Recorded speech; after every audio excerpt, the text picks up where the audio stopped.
Welcome to my dear students. இந்த வீடியோவில் நம்ம 10th standard unit 1 laws of motion அப்படிங்கிற யூனிட்டை தான் நம்ம டிஸ்கஷன் பண்ண போகிறோம். ஸோ இந்த மூவிங் பிக்சரை பார்த்த உடனே நீங்கள் தெரிஞ்சிருப்பீங்க இது உள்ளுக்குள்ளார நம்ம எதை பற்றி தான் டிஸ்கஷன் பண்ண போகிறோம் அப்படிங்கிறது. Mainly we have discussed about motion. இப்போ இதை பற்றி தான் நம்ம இந்த ஒரு பகுதியில் டிஸ்கஷன் பண்ண போகிறோம். ஸோ அதனால் வரக்கூடிய ப்ராப்பர்ட்டிஸ் என்ன, ஸோ அதோட எஃபெக்ட்ஸ் என்ன அப்படிங்கிறத ஸோ நம்ம டிஸ்கஷன் பண்ண போகிறோம். ஓகே, ஃபர்ஸ்ட் ஆஃப் ஆல் நம்ம எதை தெரிஞ்சுக்கணும் அப்படின்னா என்ன இன்ட்ரடக்ஷன்ஸ். ஓகே, என்ன இன்ட்ரடக்ஷன் அப்படின்னா நம்ம லாஸ் ஆஃப் மோஷன் அப்படின்னு எடுத்திருக்கோம். ஸோ அதை பார்த்தீங்கன்னா ஒரு சிறிய அறிமுகம் தான் இந்த பகுதியில் நம்ம பார்க்குறோம். இப்போ இந்த அறிமுகத்தில் இருந்து நாம் என்ன சார் தெரிஞ்சுக்க விரும்புகிறோம் அப்படின்னு நீங்கள் கேட்டீங்க அப்படின்னா நம்மளாம் ஹியூமன் பீயிங் தானே. அப்போ நமக்குலாம் என்ன ஒரு விஷயம் தோணும் அப்படின்னா நம்ம சுற்றி நடக்கிற ஒவ்வொரு நிகழ்வுகளையும் தெளிவாக புரிஞ்சுக்கணும் அப்படிங்கிறதுக்காக நம்மளுடைய மனசு தவிக்கும். இப்போ நம்ம காற்று வேகமாக அடிக்குது, காற்று எப்படி சார் அடிக்குது, பூமி சுழலுது, எப்படி சார் சுழலுது, அப்படி சுழலக்கூடிய அந்த ஒரு அமைப்பில் நாம் இருக்கும்போது எப்படி சார் நம்ம நிலையாக இருக்கிறோம். ஸோ அந்த மாதிரி நம்மளை சுற்றி நடக்கக்கூடிய இந்த விஷயங்களை நம்ம தெரிஞ்சுக்கிறதுல மிகவும் ஆர்வமாக இருக்கிறது ஸோ ஹியூமனுடைய மனசுன்னு சொல்லலாம். ஓகே, ஸோ இதெல்லாம் நம்ம வெரி கியூரியாசிட்டியை நம்ம என்ன பண்ணுவோம் அப்படின்னா ஒரு விஷயத்தையும் நம்ம எதிர்பார்ப்போம். ஸோ அதில் இருந்து எப்படி sir how what so how it is possible. So அந்த மாதிரி ஒவ்வொரு கேள்வியோட நம்மளுடைய எண்ணங்களானது அலைப்பாஞ்சிக்கிட்டே இருக்கும். ஸோ ஒவ்வொரு கேள்விக்கான விடைகளையும் நம்ம மனசு தேடிக்கிட்டே தான் இருக்கும். ஸோ இது நம்மளுடைய நார்மல் ஹியூமன் பீயினுடைய ஒரு தாட்ஸ். இப்போ நம்மளை சுற்றி இருக்கக்கூடிய ஒவ்வொரு பொருளும் என்ன சார் பண்ணுது அப்படின்னா ஒவ்வொரு பொருளோட மற்ற பொருள்களோட தொடர்பு இருக்கு. ஒருவேளை நம்மளை எடுத்துக்கணும், ஹியூமன் பீயிங் எடுத்துக்கோங்க, நம்ம ஏதாவது ஒன்று சார்ந்துருக்கும். ஓகே, இப்போ நம்ம சாப்பாடு வேணும் அப்படின்னா விவசாயத்தை சார்ந்து இருக்கும் இல்லையா. ஸோ அந்த மாதிரி ஒவ்வொரு பொருட்களும் நம்மளை சுற்றி இருக்கக்கூடிய ஒவ்வொரு பொருளும் ஏதோ ஒன்று என்ன பண்ணியிருக்கு அப்படின்னா தொடர்பு படுத்தி கொண்டு தான் இருக்குது. ஸோ அப்படி இருக்கும் பொழுது நம்ம பார்க்கக்கூடிய இந்த சம் பாடிஸ்ல சம் ஆப்ஜெக்ட்ஸ் என்ன பண்ணியிருக்கோம் அப்படின்னா ரெஸ்ட்ல இருக்கும், மோஷன்ல இருக்கும். நம்ம இப்போ டாபிக் உள்ள வந்துடணும். ஸோ அதனால நம்மளை சுற்றி இருக்கக்கூடிய ஒவ்வொரு பொருளும் என்ன பண்ணோம் அப்படின்னா சில பொருட்கள் ஓய்வில் இருக்கும், சில பொருட்கள் பார்த்தீங்க அப்படின்னா மோஷன்ல இருக்கும்.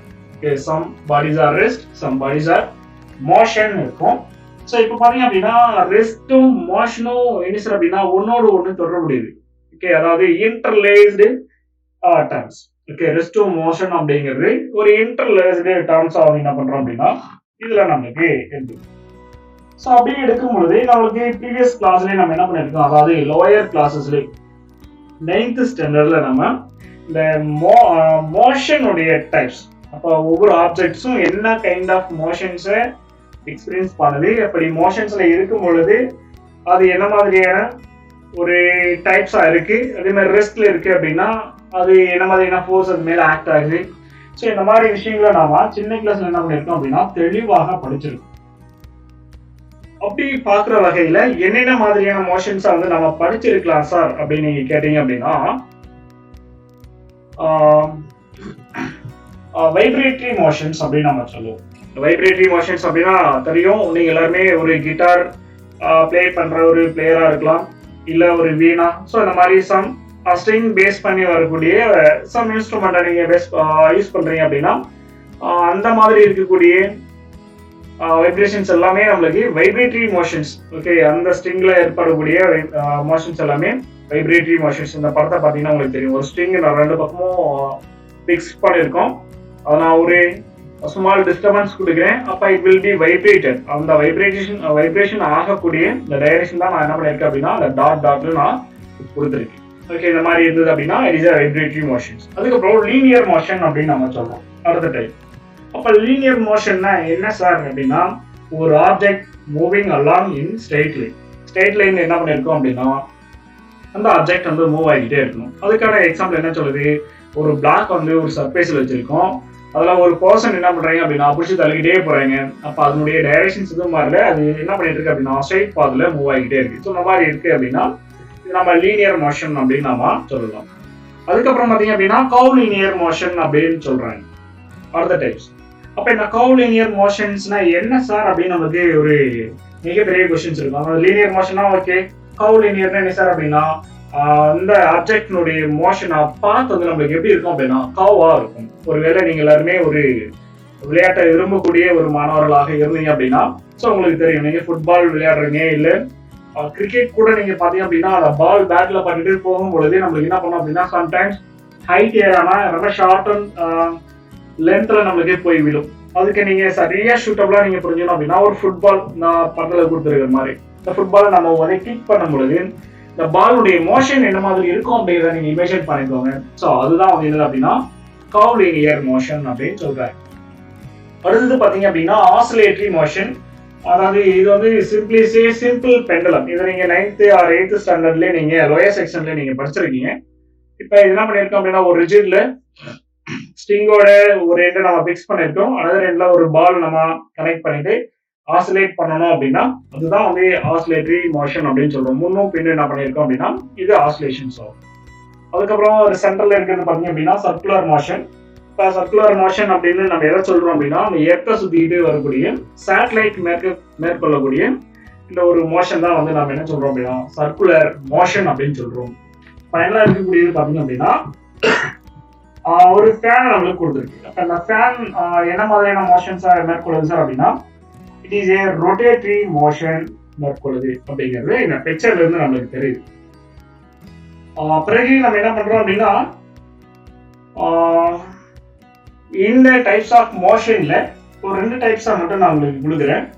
ஒன்று ஆசிலேட்டரி மோஷன்ஸ் பார்த்தீங்க அப்படின்னா அது இட் இஸ் சிம்பிள் பெண்டலம்.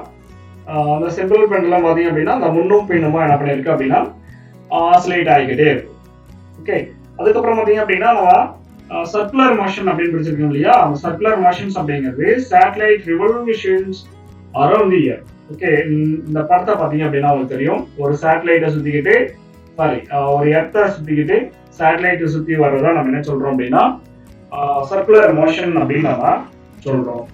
ஓகே, இதுல இருந்து நம்ம அடுத்த மோஷன்ஸ் பார்த்தீங்க அப்படின்னா விண்ட் மில்னுடைய மோஷன்ஸ் லைக் ரொட்டேட்டரி மோஷன்ஸுக்காக நம்ம இதை எழுதிக்கலாம்.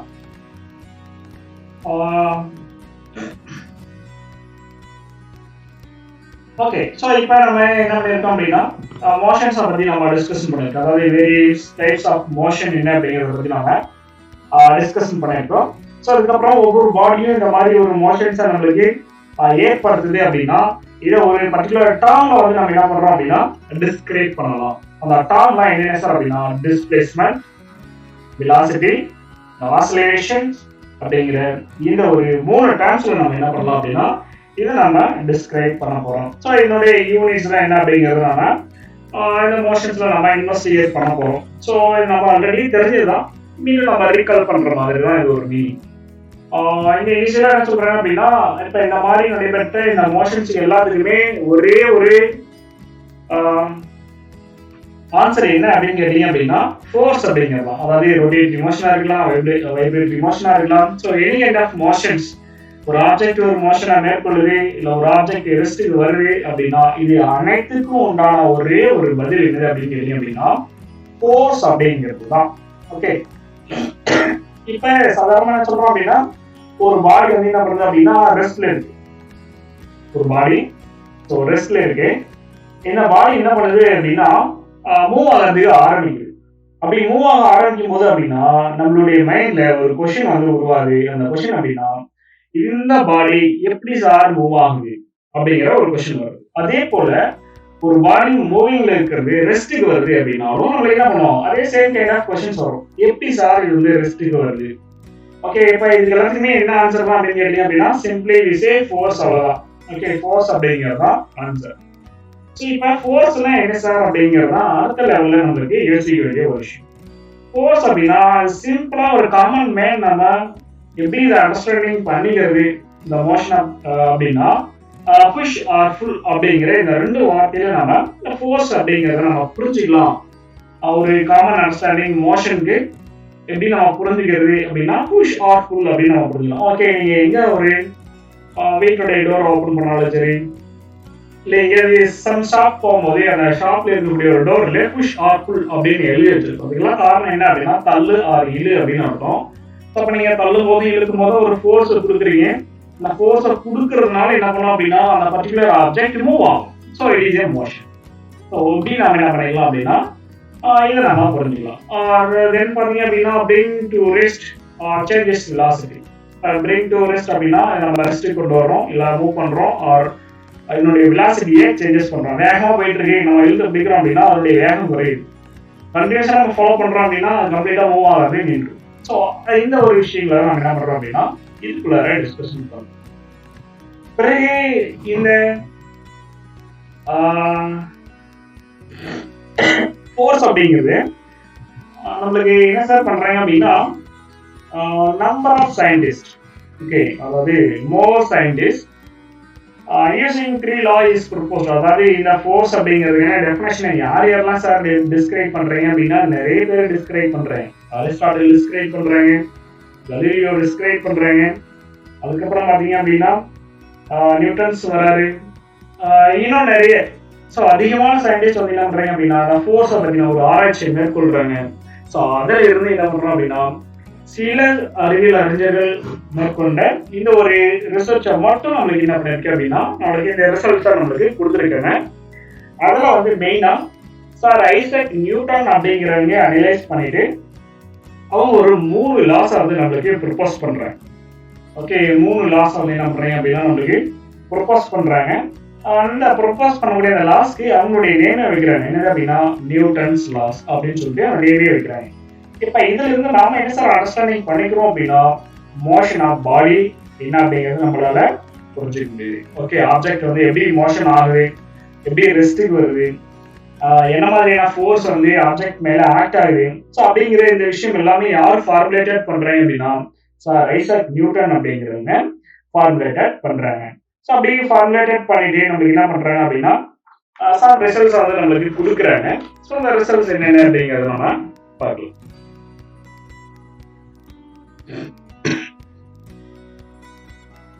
ஓகே, இப்ப மெயினா இந்த மோஷன்ஸ் இந்த மாதிரிலாம் வரும்பொழுது மெயினா எதை பத்தி டிஸ்கஸ் பண்றாங்க சார் அப்படின்னா மெக்கானிக்ஸ். மெக்கானிக்ஸ் அப்படிங்கிறது ஒரு இயந்திரவியல், இயந்திரத்தனமானது. அப்ப இயந்திரமானது இயங்கும், ஓய்வுல இருக்கும், இந்த மாதிரி விஷயங்கள்லாம் அதுக்குள்ளார வருது. அப்படி வரும்பொழுது இது வந்து ஒரு பிசிக்ஸ்ல ஒரு பிரான்ச் அப்படிங்கிறதுனால இதை எடுத்துட்டு டீல் பண்றேன். அப்ப இதை எடுத்து டீல் பண்ணும்போது அப்ப இதுல இருந்து நம்ம என்ன சார் சொல்ல வராங்க அப்படின்னா எஃபெக்ட்ஸ் ஆஃப் ஃபோர்ஸ் வந்து என்ன அப்படிங்கிறதுலாம் இந்த மெக்கானிக்ஸ்ல இருந்து நாம டிஸ்கஷன் பண்ண போறோம். அப்படி இருக்கக்கூடிய இந்த mechanics can be divided into 2 branches. என்ன பண்றாங்க அப்படின்னா இது 2 branches பிரிக்கிறாங்க. ஒன்னு பாத்தீங்க அப்படின்னா ஸ்டாட்டிக்ஸ். ஓகே, ஒன்னு பாத்தீங்க அப்படின்னா ஸ்டாட்டிக்ஸ். ரெண்டாவது என்ன சார் ஸ்டாட்டிக்ஸ்னா என்ன அப்படிங்கிறத நம்ம அப்படியே தொடர்ச்சியா பார்ப்போம். ஸ்டாட்டிக்ஸ் அப்படிங்கிறது என்ன சார் அப்படின்னா இது வந்து ஒரு ரெஸ்ட்ல இருக்கக்கூடிய பாடி மேல ஆக்ட் ஆகக்கூடிய ஃபோர்ஸஸ் என்ன அப்படிங்கிறத ரியலைஸ் பண்ணுவோம், அதாவது அனலைசிஸ் பண்ணக்கூடிய ஒரு பிரான்ச்சஸ். ஸ்டாட்டிக்ஸ் அப்படின்னாவே deals with bodies which are rest under the action of forces. Okay, இப்போ நம்ம வந்து under of action of forcesனால which body comes to rest or restல இருக்கக்கூடிய பாடி மேல ஆக்ட் ஆகக்கூடிய ஃபோர்ஸஸ் என்ன, இந்த மாதிரி விஷயங்களை வந்து என்ன பண்ணிருக்கோம் அப்படின்னா இதுக்குள்ளார நாம டிஸ்கஷன் பண்றோம். The another branches of mechanics is namely dynamics அப்படின்னு நமக்கு சொல்றோம். ஓகே, another branches பார்த்தோம் அப்படின்னா டைனமிக்ஸ் அப்படின்னு நாம சொல்றோம். அப்ப இந்த டைனமிக்ஸ்னா என்ன சார் அப்படின்னா it is a study moving bodies under the action of forces. Okay, simply இந்த டெஃபினிஷன்ல நீங்க படிக்கிறதுக்கு முன்னாடி டைனமிக்ஸ் அப்படின்னா இயங்குறது அப்படின்னு அர்த்தம். அப்படி இயங்குது அப்படின்னாவே இயக்கத்துல இருக்கிற ஆப்ஜெக்ட் மேல ஆக்ட் ஆகக்கூடிய ஃபோர்ஸஸ் என்னென்ன அப்படிங்கறத நம்ம அனலைஸ் பண்ணக்கூடிய ஒரு விஷயம் தான் டைனமிக்ஸ் அப்படின்னு சொல்றோம். இதே முறையா டெஃபினிஷன்ஸ் பிரகாரம் நம்ம சொல்லலாம் அப்படின்னா it is a study of moving bodies under the action of forces அப்படின்னா சிம்பிளி நம்ம சொல்லலாம். And also the dynamics is divided into 2 branches. Okay, again the dynamics அப்படிங்கிறது 2 branches நம்ம டிவைட் பண்றோம்.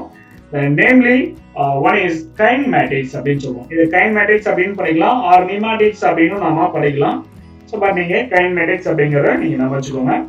இப்போ kinematics அப்படின்னா என்ன சார் அப்படின்னா இதுல இருந்து ஒரு body without considerations the motions. Okay, அதாவது டீல்ஸ் வித் தி மோஷனை தான் டீல் பண்ணுது, ஆப்ஜெக்டினுடைய மோஷனை தான் டீல் பண்ணுது without considering the causes of motion. Okay, so இதெல்லாம் நம்ம என்ன சொல்றோம் அப்படின்னா கைனமேட்டிக்ஸ் அப்படின்னு சொல்றோம். அதே வந்து கைனடிக்ஸ் அப்படிங்கிற அனதர் பிரான்ச்சஸ் வந்து என்ன சார் சொல்லுது அப்படின்னா, இதுல நம்ம ஒரு பாடியினுடைய மோஷனை தான் டீல் பண்றோம் with causes of motion. Okay, இவ்வளவுதான் சார் விஷயம். மோஷன்னால அதாவது வித்தவுட் மோஷன், வித் மோஷன்ஸ், இவ்வளவுதான் விஷயம். Without causes of motion, with cause of motion அப்படிங்கிறத பொறுத்து நம்ம டைனமிக்ஸ் நம்ம ரெண்டு வகையை நம்ம பிரிச்சிருக்கோம். ஒன்னு கைனமேட்டிக்ஸ், அனதர் ஒன் கைனடிக்ஸ் அப்படின்னு சொல்லிட்டு நம்ம சப் டிவைடட் பண்ணியிருக்கோம். ஸோ அப்போ இதெல்லாம் நீங்க அனலைஸ் பண்ணீங்க அப்படின்னா these all factors are mainly depends upon the force. Okay, இது எல்லாமே எதை பொறுத்து தான் சார் இருக்கு அப்படின்னு கேட்டீங்க அப்படின்னா ஃபோர்ஸை பொறுத்து தான் இருக்கு.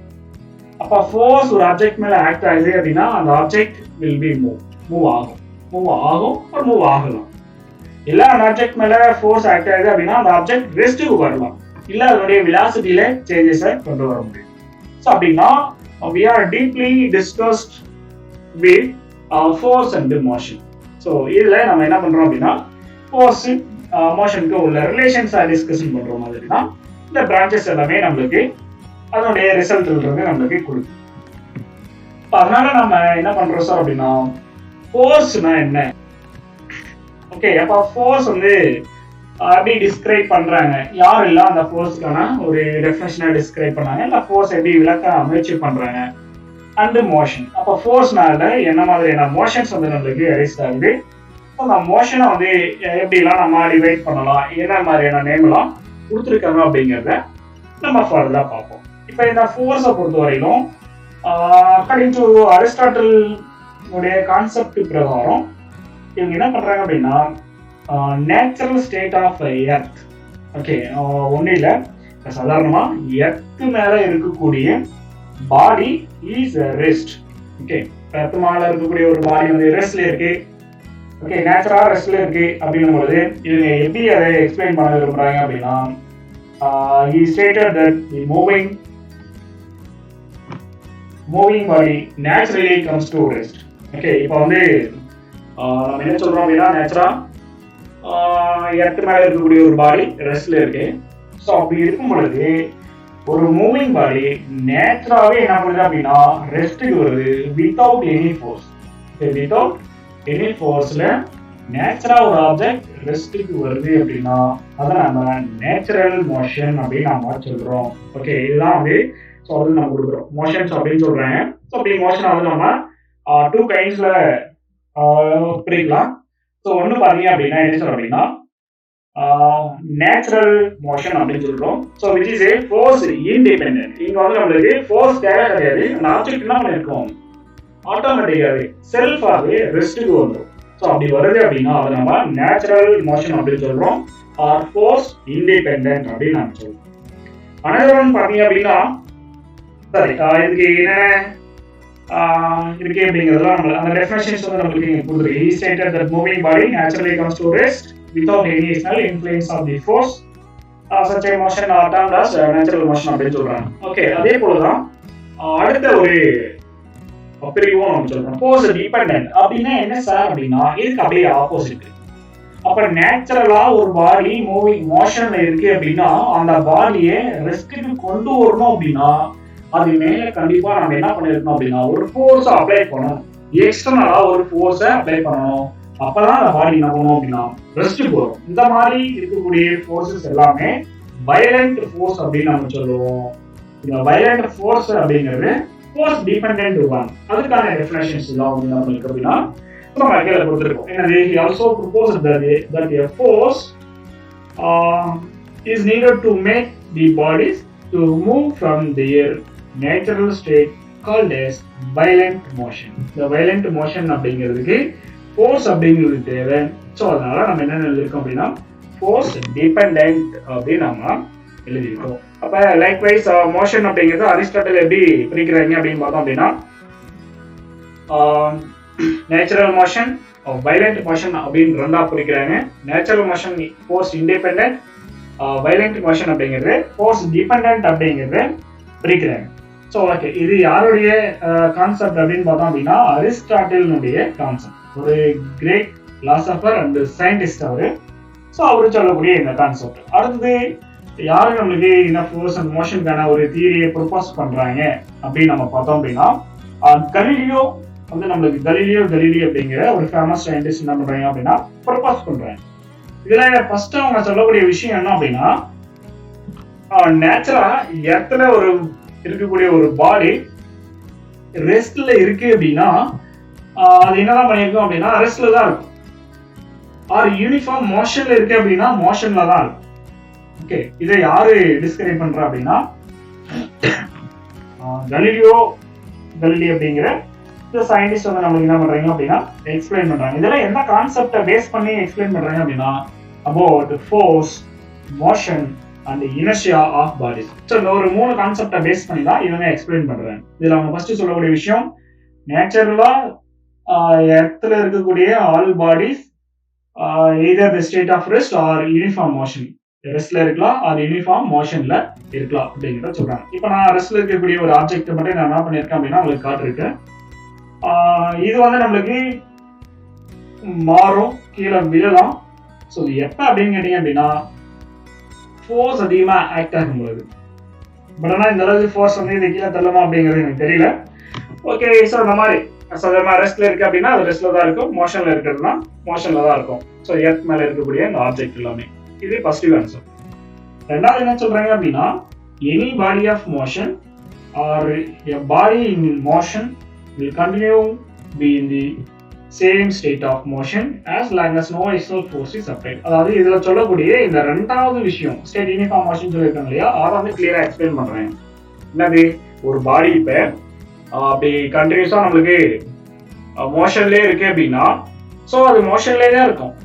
எது வரையிலும் அப்படின்னா நம்ம எக்ஸ்டர்னல் ஃபோர்ஸ் கொடுக்குற வரையிலும் அது மோஷன்ல தான் இருக்கும் அப்படிங்கிறது அவங்களுடைய ரெண்டாவது கான்செப்ட். மூணாவது கான்செப்ட் என்ன சொல்றாங்க அப்படின்னா force applied on a body they resist any change their state. Okay, இப்போ என்ன பண்ணுது அப்படின்னா ஒரு பாடி இப்படி மூவ் ஆகிட்டே இருக்கு. ஸோ அப்படி மூவ் ஆகிட்டே இருக்கும்போது நம்ம ஒரு ஃபோர்ஸை கொடுத்தோம் அப்படின்னா அதோட ஸ்டேட் வந்து நம்மளுக்கு மாறுது. ஓகே, அந்த ஒரு ப்ராப்பர்ட்டி சொல்றாங்க. அந்த ஒரு ப்ராப்பர்ட்டிக்கு நேம் தான் என்னது அப்படின்னா இனர்ஷியா அப்படிங்கிறது சிம்பிளா அவங்க சொல்றாங்க. பிறகு நாலாவதாக ஒரு கான்செப்ட் வந்து நம்மளுக்கு எக்ஸ்பிளைன் பண்றாங்க. என்ன அந்த கான்செப்ட் அப்படின்னு பார்த்தோம் அப்படின்னா நம்ம ஒரு பொருளை, அதாவது ஒரு ஆப்ஜெக்ட ஒரு குறிப்பிட்ட உயரத்துல இருந்து ஹைட்ல இருந்து வேக்கம்ல நாம விடும். அதாவது இப்போ ஒரு ஆப்ஜெக்டை மட்டும் எடுத்துக்கிட்டோம், ஒரு பாடிஸை மட்டும் எடுத்துக்கிட்டோம் அப்படின்னா அந்த டிஃபரெண்ட் நம்மளுக்கு புரியாது. அதனால என்ன பண்றோம் அப்படின்னா 2 பாடி எடுக்கிறேன், ரெண்டுமே டிஃப்ரெண்ட் சைஸ்ல இருக்கு, டிஃப்ரெண்ட் ஷேப்ல இருக்கு, டிஃப்ரெண்ட் மாஸ்ல இருக்கு.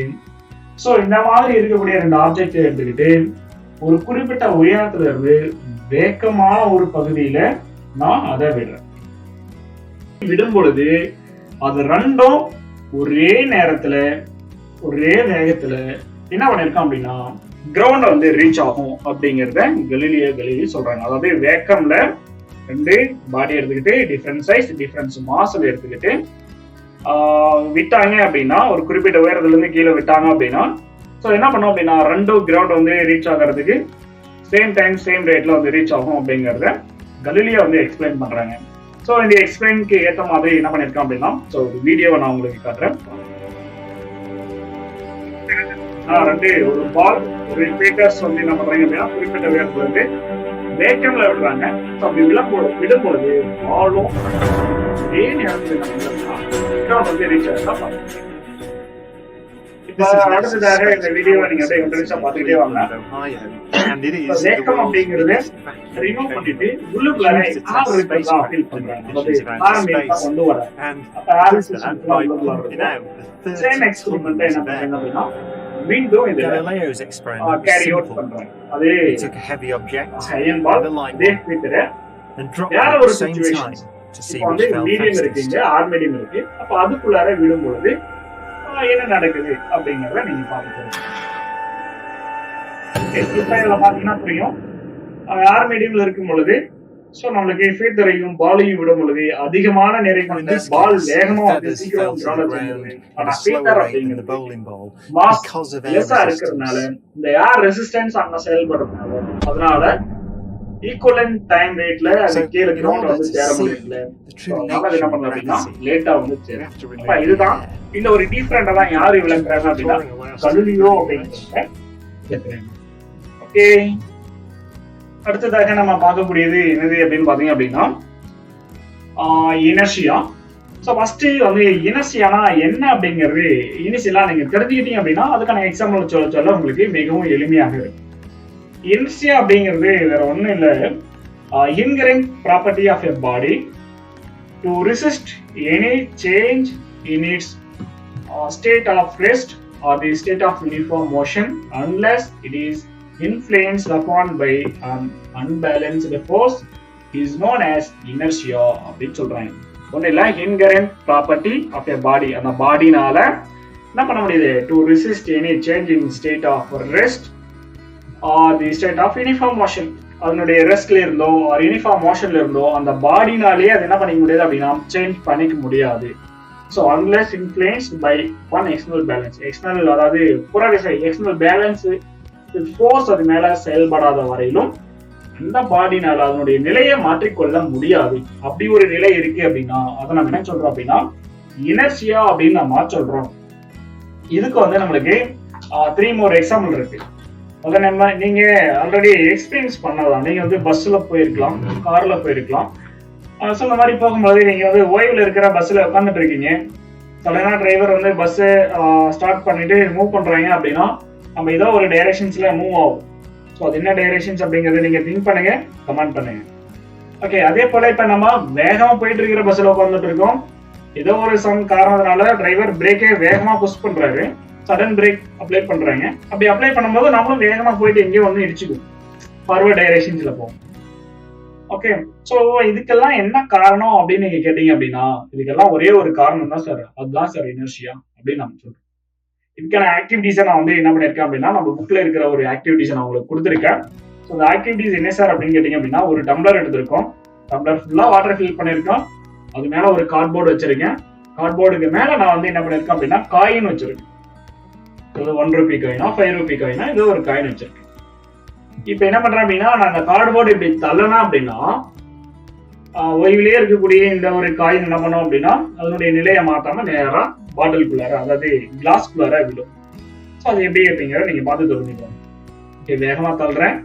ஸோ காயின் ஆனது என்ன பண்ணிருக்கு அப்படின்னா டம்ளருக்குள்ளார விழுந்துருச்சு.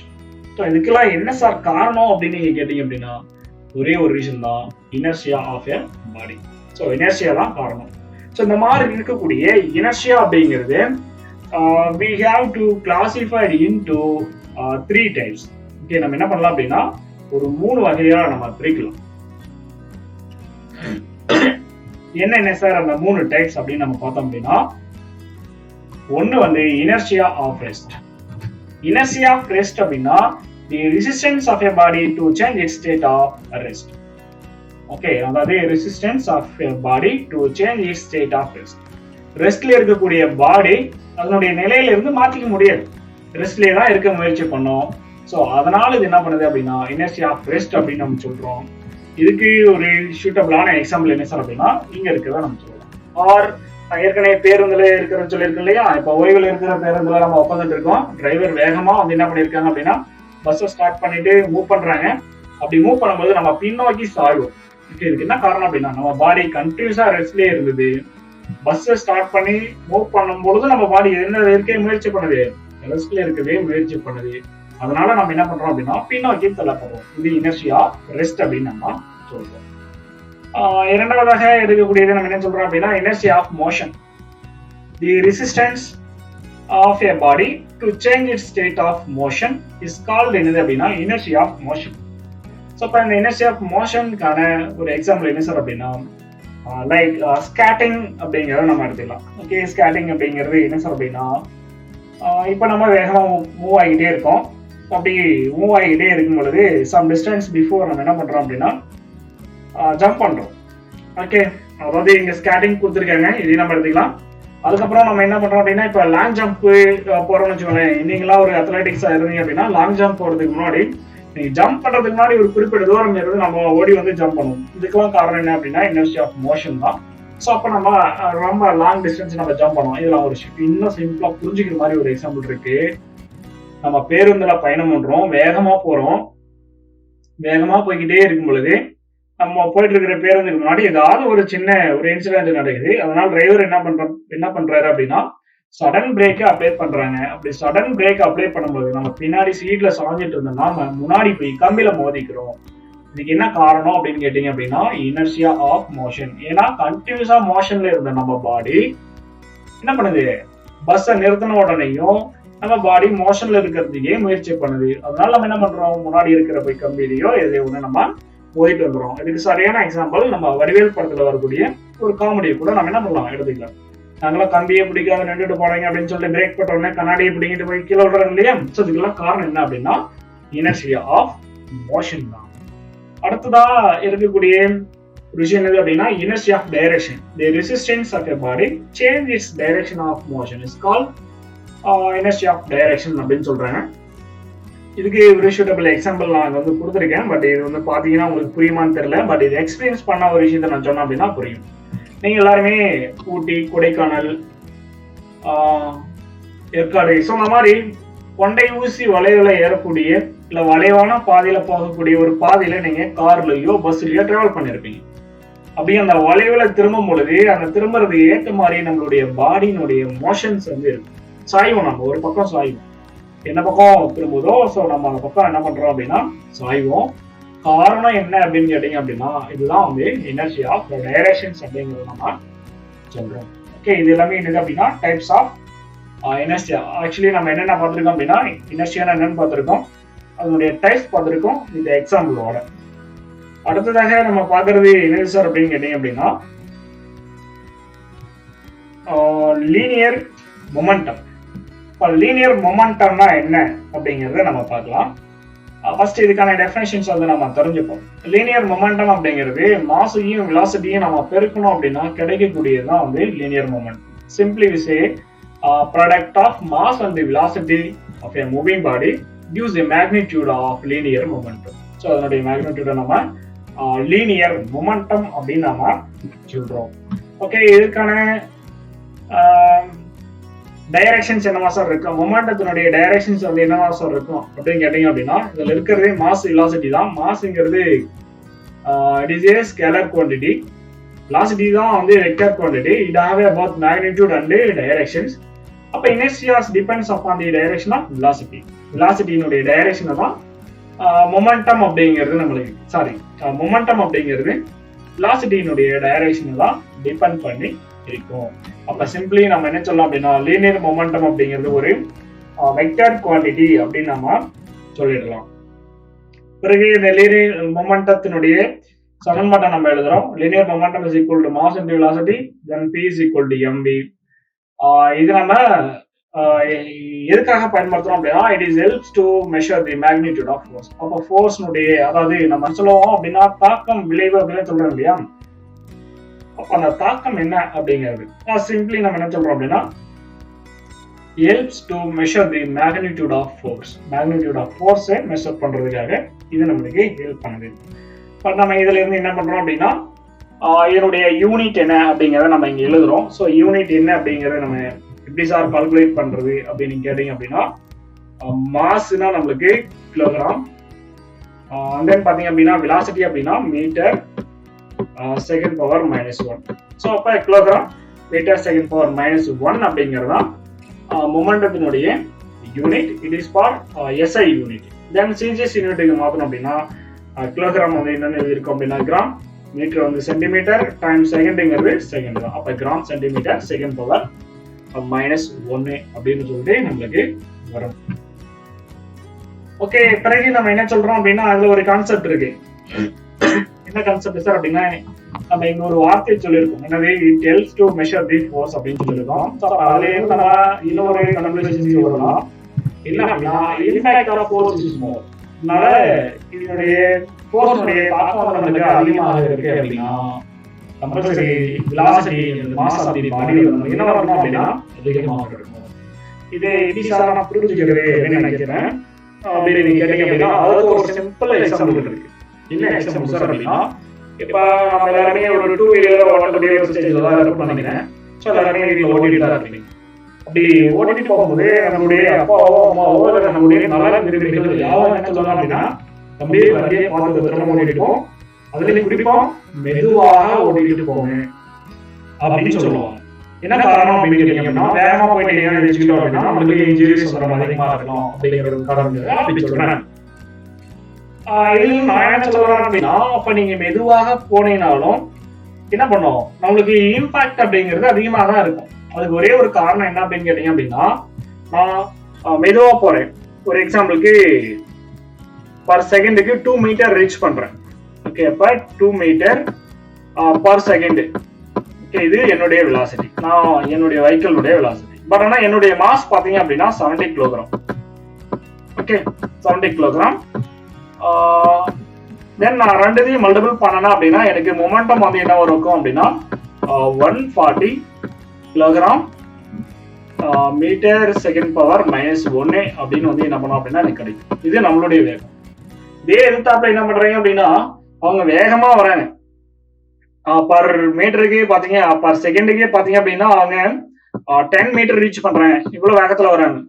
அப்ப 10 மீட்டர் பர் செகண்ட். அவங்களுடைய மாஸ் பாத்தீங்க அப்படின்னா நம்மளோட கம்மியா தான் இருக்கு, 40 கிலோகிராம் தான் இருக்கு.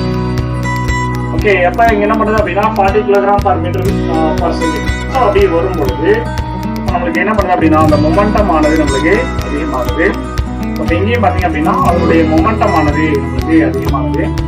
அப்படி அதிகமாகும் போது அதனால வரக்கூடிய தாக்கமானது நம்ம மேல செயல்படக்கூடிய ஃபோர்ஸ் வந்து இது இப்படி சொல்லலாம். பட் இதுக்கான இன்னும் டீட்டெயிலா நம்ம போனோம் அப்படின்னா அது இம்பல்ஸ் அப்படின்னு நம்ம சொல்றோம். இம்பல்ஸ் அப்படிங்கிறது ஃபோர்ஸ் பர்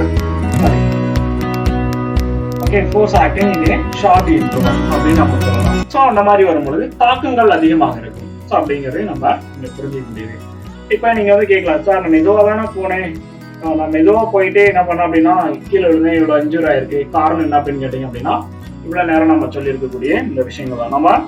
நம்மளுடைய வெலாசிட்டி கம்மி, நம்மளுடைய மாஸ் அதிகம், அதனால நம்ம மேல ஆக்ட் ஆகக்கூடிய ஃபோர்ஸ் அதிகமா இருக்கு. அப்ப நம்மளுடைய பாதிப்பு என்னவா இருக்கும் அப்படின்னா அதிகமாக இருக்கு. இணையத்தச்செல்லாம் நான் வேகமா போனேன் அப்படின்னா வேகமா போனாலும் நம்மளுடைய தாக்கம் வந்து அதிகமாக தான் இருக்கும்.